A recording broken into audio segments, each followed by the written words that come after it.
Salut jeune pousse, ta pelouse a passé un été rude. Il a fait chaud et sec. Elle a besoin d'un coup de pouce pour pousser vigoureusement au printemps prochain.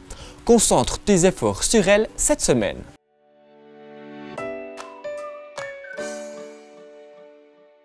L'été a été chaud et sec. Tu as apprécié, mais ta pelouse peut-être un peu moins.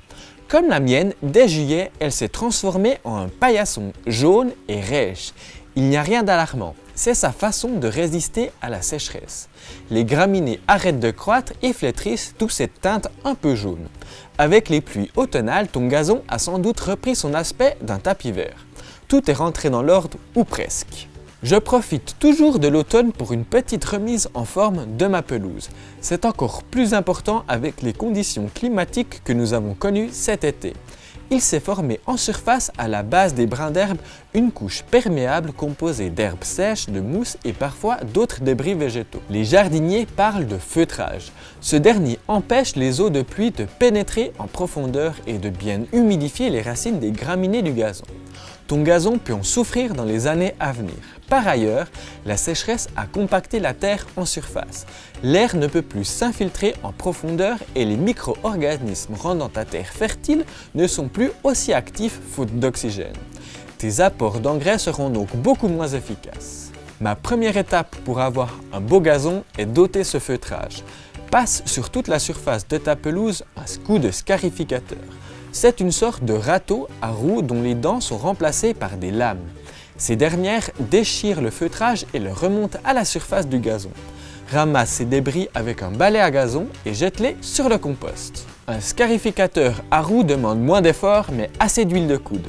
Passe-le sur toute la surface engazonnée en lui imprimant un mouvement de va-et-vient. C'est bon pour les biceps. Il en existe aussi des modèles électriques pour les très grandes surfaces. Ma deuxième étape pour un beau gazon est de l'aérer. Pour cela, parcours sur toute la surface avec un rouleau aérateur.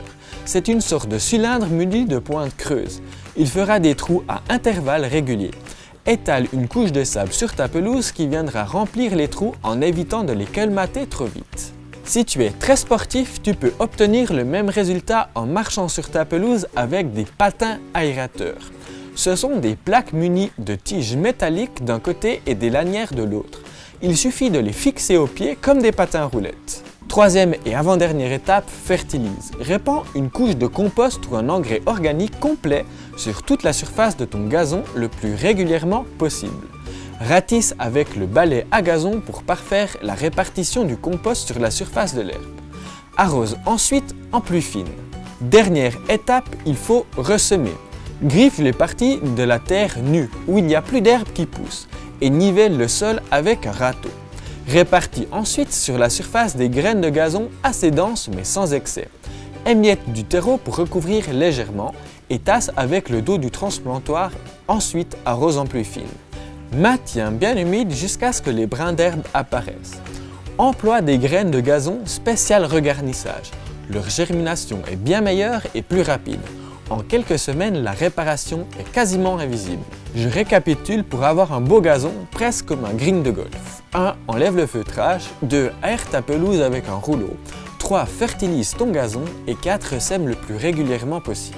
Voilà, tu sais maintenant comment avoir un beau gazon. Si tu as des questions, n'hésite pas à me les poser en commentaire. Je me ferai un plaisir d'y répondre. Pour être tenu informé de ma prochaine vidéo, abonne-toi à ma chaîne et active la petite cloche.